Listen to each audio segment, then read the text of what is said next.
Siglenners। पुराने जमानों की बात है जब तमन्नाएं हकीकत का रूप धारती थीं। एक बादशाह रहता था जिसकी सब बेटियां बहुत खूबसूरत थीं, मगर सबसे छोटी ऐसी खूबसूरत और दिलकश थी कि जब सूरज इसके चेहरे पर पड़ता तो खुद हैरान हो जाता। बादशाह के महल के करीब एक घना और तारीक जंगल था। जंगल में एक पुराने चूने के दरख्त के नीचे एक कुनवा था। जब दिन बहुत गर्म होता तो बादशाह की सबसे छोटी बेटी इस ठंडे चश्मे के किनारे जा बैठती। बूढ़ होने पर वो अपनी सुनहरी गेंद आसमान की तरफ उछालती और फिर इसे कैच करती। एक दिन ऐसा हुआ कि सुनहरी गेंद इसके हाथ में ना आ सकी। जम और लुढ़कती हुई सीधी कुनवे में जा गिरी। बादशाह की बेटी ने आंखों से इसे देखा, मगर गेंद गायब हो गई। कुनवा इतना गहरा था कि इसकी तह भी नजर ना आती थी। तो इतना रो रही है कि पत्थर का दिल भी पसीज जाए। खामोश हो जाओ और मत रो। शहजादी ने आवाज की तरफ देखा तो वहाँ एक मेंढक था। ऐऊ, पानी के छींटे मारने वाले बाबा, तुम ही हो? शहजादी ने कहा, मेरी प्यारी गेंद कुनवे में गिर गई है, उसी का गम है। मेंढक बोला, मैं तुम्हारी मदद कर सकता हूँ, लेकिन बदले में तुम मुझे क्या दोगी? शहजादी बोली, जो भी तुम चाहो, मेरे कपड़े, मेरे मोती, मेरे जेवरात, हता कि ये सुनहरा ताज भी।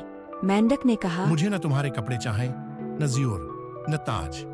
अगर तुम मुझसे मोहब्बत करो, मुझे अपना साथी बनाओ, अपने दस्तरख्वान पर बैठाओ, अपनी सुनहरी पलीट से खुलाओ, अपने छोटे बस्तर में सुलाओ, तो मैं तुम्हारी गेंद निकाल लाऊंगा। शहजादी ने फौरन कहा, हाय, मैं तुमसे वादा करती हूँ, मगर दिल में सोचा, कैसा अहमक मेंढक है, सिर्फ ट्राई करता है, क्या इंसान का दोस्त बन सकता है? वादा सुनते ही मेंढक पानी में कूद गया और थोड़ी ही देर बाद गेंद मुंह में लेकर वापस आया। शहजादी खुशी से चमक उठी, गेंद उठाई और दौड़ती हुई वापस चली गई। जल्द ही वो मेंढक को भूल गई, जो मजबूर होकर वापस अपने कुनवे में चला गया।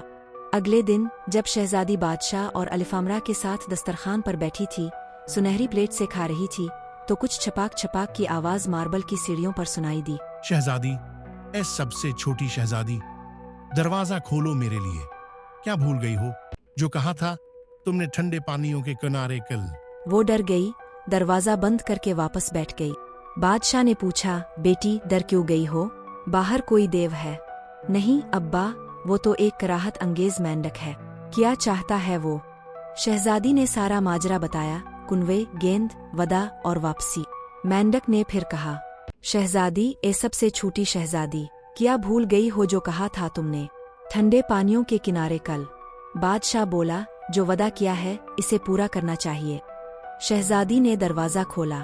मेंढक अंदर कूदा और इसकी कुर्सी की तरफ लपका। इसने कहा, मुझे ऊपर उठाओ। शहजादी ने हिचकिचाया, मगर बादशाह के हुक्म पर इसे उठाया।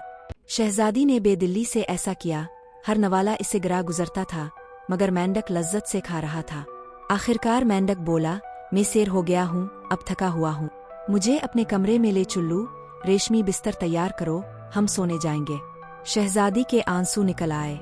वो इस सर्द मेंढक से अपने बिस्तर में सोना नहीं चाहती थी, मगर बादशाह ने सख्ती से कहा, जिसने तुम्हें मुसीबत से निकाला, इसे जलील नहीं किया जा सकता। शहजादी ने इसे 2 उंगलियों से पकड़ा, ऊपर ले गई और कमरे के कोने में डाल दिया। मगर जब खुद बिस्तर पर गई, मेंढक रेंगता हुआ इसके करीब आ गया। मैं भी थका हूँ, मुझे भी आराम करना है, मुझे उठाओ, वरना अबा को बताऊंगा। शहजादी को गुस्सा आ गया। उसने मेंढक को पूरी ताकत से दीवार पर दे मारा। खामोश हो जाओ, बदसूरत मेंढक। मगर जैसे ही वो गिरा, मेंढक गायब हो गया।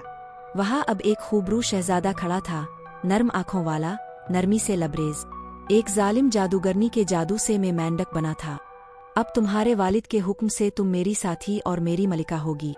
अगली सुबह सफेद घोड़ों पर मुश्तमिल एक सजी हुई बग्घी आ पहुंची।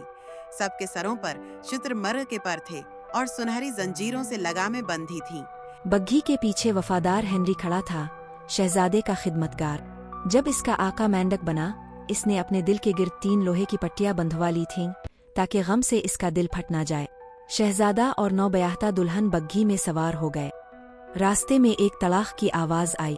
शहजादे ने पूछा, हेनरी, क्या बग्घी टूट गई?